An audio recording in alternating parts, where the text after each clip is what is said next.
So yesterday we checked out the TCL 20 Pro. This is basically TCL's flagship for this year. But if you're looking for something more budget friendly, well, TCL has you covered with the TCL 20S.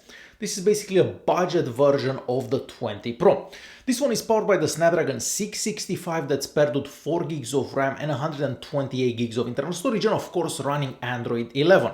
And for those of you that like benchmark scores, well, this device gets an Antutu benchmark score of just under 200,000. So you already know that you're not looking at the most powerful phone out there. Since the 20S is cheaper, of course, it doesn't look and feel as premium as the 20 Pro. So this one is mostly made out of plastic. The frame around it is plastic. The back is plastic as well. We still have a 3.5mm audio jack at the top here. And on the front, we don't have a screen that has curved edges. Not to mention that this is an IPS panel. With the 20 Pro, we actually get an AMOLED panel. This is the same size screen though, so a 6.67 inches screen with a 1080p resolution. Now with this one we also don't get an in-screen fingerprint scanner. With the 20 Pro we do have one of those. So the fingerprint scanner actually moved in the power button on the side of the phone. And unlocking the phone works really well. So all you have to do is touch that power button and the phone will unlock. I think it takes less than a second for the phone to unlock. And I kind of like the fingerprint scanner on this one more than the in-screen fingerprint scanner that we have on the 20 Pro. Now, funny enough, with the 20S we get something extra compared to the 20 Pro. So with this one we get dual speakers. We have one speaker at the bottom and one at the top. With the 20 Pro we only have one speaker at the bottom. This is a bit of a strange decision, and I was not expecting that this phone would have dual speakers, but yes, it does. And in fact, it sounds better than the 20 Pro. And this is a quick example so you can hear how those speakers sound.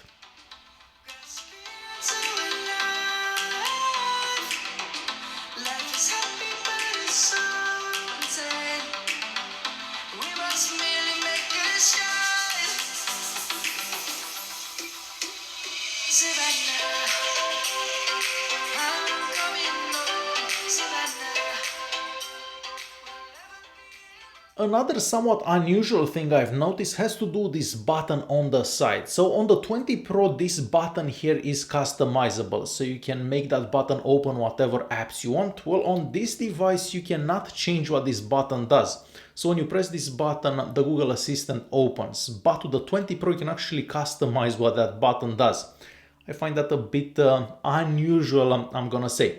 And of course, this device can also take an SD card, but keep in mind that we have 128 gigs of internal storage, so that should be more than enough for most people. Inside the 20S, we also have a larger battery than the one that we have in the 20 Pro. So we have a 5000 mAh battery, and charging this from 0 to 100 with the charger that comes in the box takes about 2 hours. Now, on one charge, you can typically get between 7 and 9 hours of screen on time, but I was actually hoping that I would get more than 10 hours, but I guess not. So between 7 and 9 hours of screen on time on one charge. The cameras on this one are also a bit different than the cameras that we have on the 20 Pro. So first of all, on the front here, the selfie camera is a 16 megapixel sensor. Let me take a couple of selfies so you can see how they look. Let me take another one. So these are the selfies that you're going to be able to take with this device. And on the back, the main camera is a 64 megapixel sensor. Then we have an ultra wide camera, a macro camera, and another camera that's used for portrait mode pictures. Now, the maximum recording resolution for this device is also 4K at 30 frames per second, and we do get image stabilization at that resolution. And these are some examples of pictures that I took just in front of the house here. So for a budget-friendly device, I think those pictures look quite good. Software-wise, this runs Android 11, just like the 20 Pro, and on top of that Android 11, of course, we have the same TCL launcher or skin. And the phone performs pretty much identical with the 20 Pro, even though the CPU in this one is not as powerful.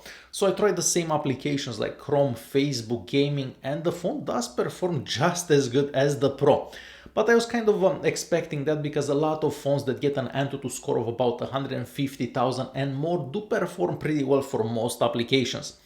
So performance-wise, I can't really say anything bad about this phone. Anything that you're gonna do with it does seem to work quite good. Even though that 4 gigs of RAM would have been ideal to be 6 gigs of RAM to make the phone a bit more future-proof. There is also an NFC chip inside it, so yes, you can make payments with the TCL 20S. The GPS unit works just as good as the 20 Pro, so it only takes about a second to find your location, and we do have a variety of sensors available. However, we are missing the barometer that we had on the 20 Pro. But overall, for a budget-friendly phone, I think that the sensors are more than enough. So to quickly conclude this video, for a budget-friendly phone, the TCL 20S is a pretty decent phone. I can't really say anything bad about it. But in this budget-friendly range, you can find a lot of other phones like the Redmi line from Xiaomi, which does offer a lot of value for your money. I think the main advantage for this phone will be the fact that it will be sold from different carriers in North America, and people are going to be able to buy this on a contract, where the other phones from Xiaomi, for example, you're not going to be able to get from a carrier in North America.